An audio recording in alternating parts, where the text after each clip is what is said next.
ఎరువులు పురుగుల మందుల్ని పరిమితికి మించి పంటలకు వినియోగించడంతో అనారోగ్యానికి గురవుతున్నామని మొక్కలు నాటడంతో పాటు మొక్కలను సంరక్షించుకోవాలని ఎమ్మెల్యే నల్లవిల్లి రామకృష్ణారెడ్డి అన్నారు. వికసిత్ కృషి సంకల్ప అభియాన్ విజ్ఞాన కేంద్రం ఆధ్వర్యంలో గురువారం రంగంపేటలో జరిగింది. శాస్త్రీయ పద్ధతుల్లో వ్యవసాయం చేయడంతో ఆరోగ్యవంతమైన ఉత్పత్తులు లభిస్తాయన్నారు. పర్యావరణ పరిరక్షణకు సంబంధించి ఎమ్మెల్యేతో పాటు వ్యవసాయ శాస్త్రవేత్తలు, అధికారులు, నాయకులు మొక్కలు నాటి ప్రతిజ్ఞ చేశారు.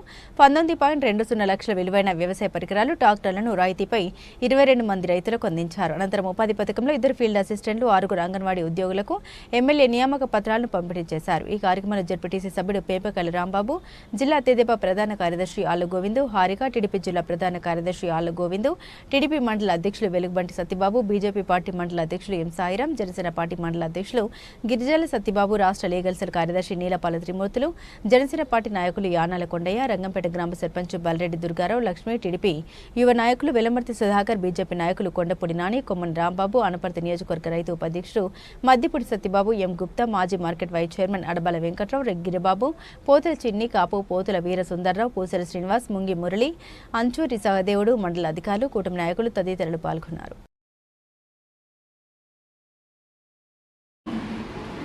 దానికి ఏ విధమైన కారణాలు కనిపించలేదు. ఇంతకుముందు లంగ్ క్యాన్సర్స్, థ్రోట్ క్యాన్సర్స్ వస్తున్నాయంటే స్మోకర్స్ వచ్చేది అనేది. ఇవాళ ఎటువంటి అలవాటు లేని వ్యక్తులు కూడా వస్తున్నాయి అంటే ఆహారం పూర్తిగా కలుషితం అవుతా ఉంది, విషపూరితం అవుతా ఉంది. తద్వారా ఇటువంటి రోగాలు వస్తున్నాయి అనేది ఒక పక్క వైద్య శాస్త్రం చెప్తా ఉంది. మరి వైద్య శాస్త్రం చెప్తా ఉన్నప్పుడు ప్రతి ఒక్కరూ కూడా దీనిపైన మేల్కొనాల్సిన అవసరం ఉంది. మేల్కొని మనం తినే ఆహారాన్ని సేంద్రియ పద్ధతుల్లోనే తయారు చేసుకుని మనం ఆహారం సేవించాలి. మన భారతదేశం జీవన శైలి మొదటి నుంచి కూడా వ్యవసాయం పైన ఆధారపడి ఉంది. వ్యవసాయానికి అనుబంధంగానే జీవన శైలిని మన పూర్వీకులు కూడా రూపొందించారు. దానికి అనుగుణంగా ఇవాళ అధునాతనమైన పద్ధతులు వచ్చినాయి, అధునాతనమైన విధానాలు వచ్చినాయి. శాస్త్రీయ పద్ధతులు ఏ విధంగా చేయాలనేది శాస్త్రవేత్తలు దానిపైన ఇప్పుడు వారు చెప్పారు. 4 విషయాలపైన 5 విషయాలపైన మేము రీసెర్చ్ చేస్తా ఉన్నాం. ఇవాళ నేను ఎక్కడో ఒక ఆర్టికల్ చదివా, ఫ్రూట్స్ కి చాలా ఇవాళ డిమాండ్ ఉంది ఎక్స్పోర్ట్ కి.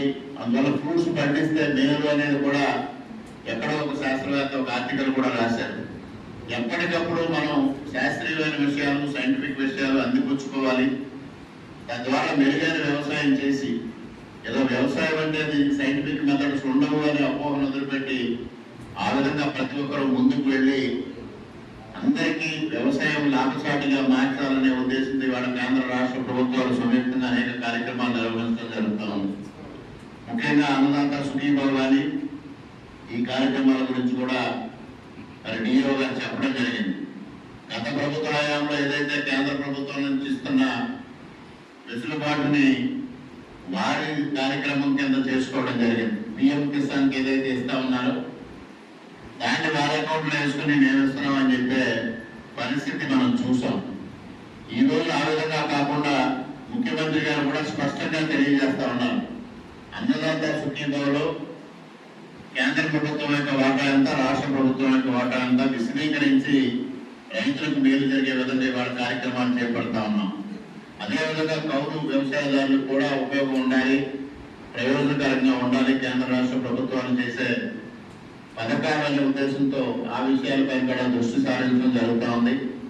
ముఖ్యంగా ఏదైతే ఇవాళ ఈ కార్యక్రమాలు కేంద్ర ప్రభుత్వం ప్రతిష్టాత్మకంగా తీసుకొని నిర్వహిస్తూ ఉందో వికసిత్ కృషి సంకల్ప అభియాన్ అనేది, దాని స్ఫూర్తిని అర్థం చేసుకోవాలి. ప్రతి ఒక్కరు కూడా స్ఫూర్తిని అర్థం చేసుకుని ఆ దిశలో ప్రయాణం చేసి ఇప్పుడే మన రైతు పేరు చాలా సైంటిఫిక్ గా చేస్తూ ఉంటాడు పద్మరాజు గారు. అటువంటి వ్యక్తులను మనం స్ఫూర్తిగా తీసుకోవాల్సిన అవసరం ఉంది.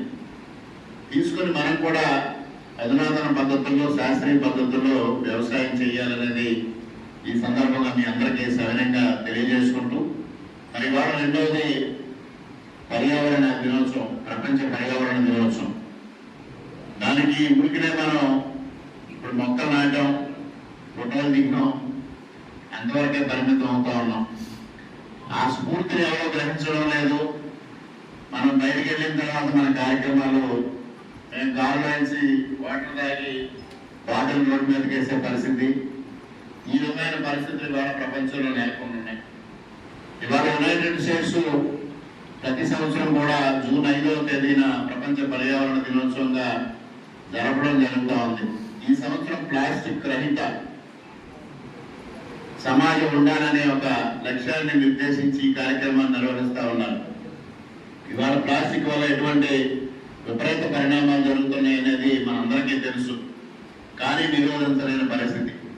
ప్రభుత్వాలు ఏం చేసినా ప్రజల్లో చైతన్యం రానంతసేపు ఎక్కడ ఇటువంటి కార్యక్రమాలు సఫలీకృతం కావు. ఎందువల్లంటే మనం ప్రతి 3వ శనివారం గత సంవత్సర కాలం నుంచి స్వచ్ఛాంధ్ర కార్యక్రమం నిర్వహిస్తూ ఉన్నాం.